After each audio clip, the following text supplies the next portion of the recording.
জীবনে আমরা যতই কাজ করি না কেন অনেক কাজে বাধা বিপত্তি এমনকি ভুল কাজও করে ফেলি।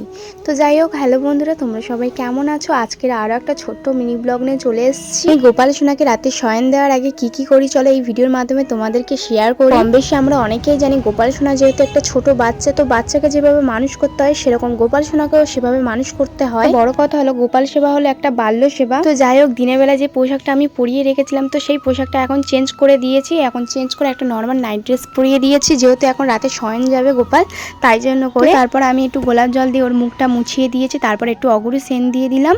তো যাই হোক, ওর বিছনাটা আমি সুন্দর করে গুছিয়ে নিয়েছি। এবার চলো গোপাল সোনাকে আমি এক এক করে শয়ন দিয়ে দিই। একটা দিদিভাই আমাকে কমেন্ট করে জিজ্ঞাসা করেছিল যে দিদিভাই তুমি তোমার গোপাল সোনাকে কখন কখন শয়ন দাও। তো চলো আজকের এই ভিডিওতে তোমাদেরকে বলে দিই আমি আমার গোপাল সোনাকে কখন কখন শয়ন দিই। তো আমি গোপাল সোনাকে দিনের বেলা শয়ন দিই না, যেহেতু রাতের বেলা শয়ন দিই, কারণ আমাদের অনেক কাজের কারণে গোপাল সোনার সাথে সেরকম সময় হয় না। তো যেহেতু রাতের বেলা যতটুকু সময় পাই গোপাল সোনার সাথে একটু সময় কাটানোর সময় পাই এবং তোমাদের সাথে ভিডিওটা শেয়ার করার সময় পাই। তো যাই হোক, আজকের মিনি ব্লগটা এই পর্যন্ত। দেখা হচ্ছে পরের ভিডিওতে। আজকে সকলকে জানাই রাধে রাধে।